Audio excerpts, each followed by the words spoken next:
Hey, what's up everyone? I wanted to give my reaction to the newly announced Nikon Z5, and this kind of wasn't even on my radar. I mean, I'm really into like leak specs, what's coming out, and for some reason, I just don't think I showed enough appreciation for it, but we now know there's a Nikon Z5.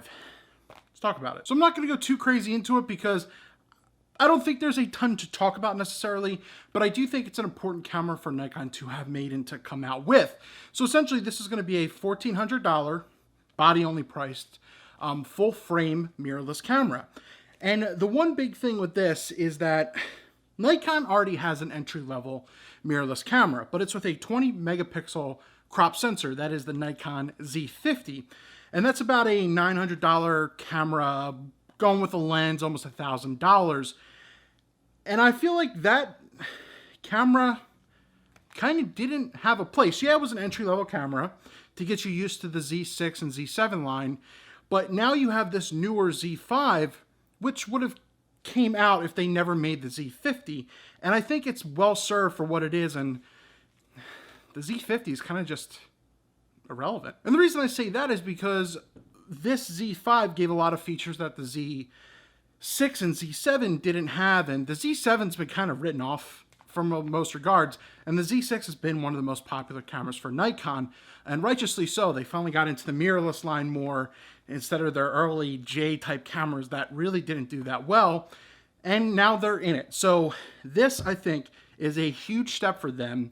The price is definitely way too high, but they did that because they trapped themselves in that entry line going with the Z50 to the Z5. So we do have a 24 megapixel full frame camera. So that's the Z5 is full frame, and it is their now actual newer entry full frame. And once again, $1,400 body only, which I think is coming out a little bit later, and you'll be able to get access to it as a kit first with one of the smallest and most compact lenses that Nikon's going to make for their mirrorless system, and that is their 24-50 f4 to f6.3 lens, and that's about $1,700, which is essentially the price of the Z6. With that being said, and if you're buying this camera, I don't even really think you're using it for video in that regards, but yet again, it's a lot of money, so maybe you are. It does have 4K, but it comes with a 1.7 times crop, so expect crop when you get this camera.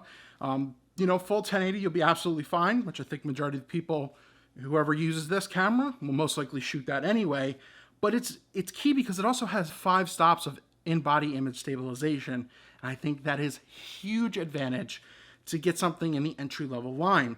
The other thing too, compared to what the one slot of the Z6 and Z7 have with their like CF Express or whatever they used, this has dual, so you have two, your primary and your backup slot if you want to use it like that, dual UHS-2 SD cards. That should put a lot of people at ease looking at this camera. And also having the tilt touchscreen and basically the same body, I think this makes it a very comfortable camera for people to get into the Nikon line with. And I just don't think that the Z50 is really kind of worth it. I think that this is now what they're trying to aim it towards, and I hope they basically phase that out for the most part, lower the price a little bit, and go upon there, because the Z5, I think, hits a lot for what people want in a mirrorless line without paying too much of a premium price. But $1,400 is definitely too expensive for a camera like this.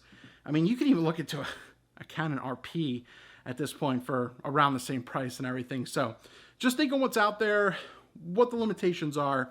Once again, this Z5 wasn't on my radar at all, but it's nothing huge, but I think they tarnished that with the Z50. But what are your thoughts? But there you go. If you were looking to get in the mirrorless line, you didn't want to get into the Z6, the Z7, you can grab a $1,700 bundle with a 24-50 variable lens and get you into the Nikon mirrorless line. So good additions. Nothing too crazy though, but Z50.